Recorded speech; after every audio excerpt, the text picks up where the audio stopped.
मंजिलें क्या हैं, रास्ते क्या हैं, हौसले हो तो मुश्किलें क्या हैं। ख्वाब टूटे हैं पर हौसले जिंदा हैं, हम वो हैं जहाँ मुश्किलें शर्मिंदा हैं। दोस्तों एक बार की बात है, एक बिजनेसमैन एक गांव में जाता है जहाँ उसे फैक्ट्री लगानी होती है। रास्ते में जाते हुए वो उस जगह पर पहुंचता है जहाँ पर एक तरफ नदी होती है और दूसरी तरफ वो गाँव होता है जहाँ पर उसने उस फैक्ट्री को लगाना होता है। अब उसके सामने दो ऑप्शन होते हैं, जहाँ तो वो उस गाँव तक के किनारे पहुंचे जहाँ उसे काफी ज्यादा टाइम लग जाएगा, और जहाँ फिर एक नाव के जरिए वो उस नदी को पार करे जहाँ करीब 15 मिनट का समय लगेगा। तो वह डिसाइड करता है कि वो उस नदी को नाव के जरिए पार करेगा। अब वो बिजनेसमैन उस नाव में बैठ जाता है और एक तरफ वो नाव चलाने वाला होता है जो चप्पू के सहारे उस नाव को चलाता है। नाव चलने लगती है तभी उस बिजनेसमैन की उस नाव वाले से बातचीत होने लगती है। तो वो बिजनेसमैन उस नाव वाले से बोलता है कि तुम मुझे जानते हो, मैं कौन हूँ। तो वो नाव वाला बड़े भोलेपन से कहता है, नहीं साहब मैं आपको नहीं जानता, आप कौन हैं। वो कहता है, अरे तुम मुझे नहीं जानते, मैं कौन हूँ। अरे मैं बहुत बड़ा बिजनेसमैन हूँ, मेरी हर दूसरे दिन अखबार में फोटो छपती है, क्या तुम अखबार नहीं पढ़ते। वो कहता नहीं साहब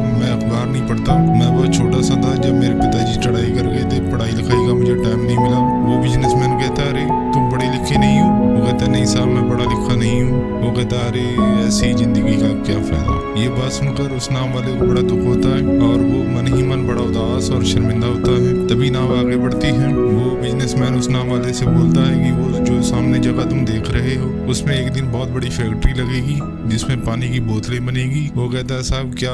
अरे बोला शहर में कभी गए हो, तुम देखते हो वहाँ पे दुकानों पर जो पानी की बोतलें बिकती है ना, वो इस फैक्ट्री में बना करेगी। वो कहता नहीं साहब मैं तो कभी शहर ही नहीं गया। वो कहता हद तेरी, तू कभी शहर ही नहीं गया, अरे ऐसी जिंदगी का क्या फायदा। नाव वाले को सुनकर ये बड़ा दुख होता है। तभी नाव आगे बढ़ने लगती है। इसी दौरान नदी में बहुत बड़ा तूफान आने लगता है और नाव डोलने लगती है और नाव में पानी भरने लगता है। तभी नाव वाले को ये समझ में आने लगता है कि अब नाव डूब जाएगी। तब वो उस बिजनेसमैन की तरफ देखता है और कहता है साहब आपको तैरना तो आता है ना। वो बिजनेसमैन कहता है नहीं मुझे तैरना नहीं आता। तब वो नाव वाला हंसते हुए कहता है, अरे साहब आपको तैरना नहीं आता, अरे ऐसी जिंदगी का क्या फायदा। ये सुनकर बिजनेसमैन बड़ा उदास होता है और शर्मिंदा होता है और हाथ जोड़ने लगता है, कहता है मुझे बचा लो। नाव वाला कहता है साहब घबराइए नहीं, मुझे तैरना ही नहीं आता बल्कि डूबते हुए लोगों को बचाना भी आता है। इस तरह वो नाव वाला उस बिजनेसमैन को बचा लेता है। तो दोस्तों हमें इस कहानी से ये प्रेरणा मिलती है कि हमें कभी किसी का मजाक नहीं उड़ाना चाहिए।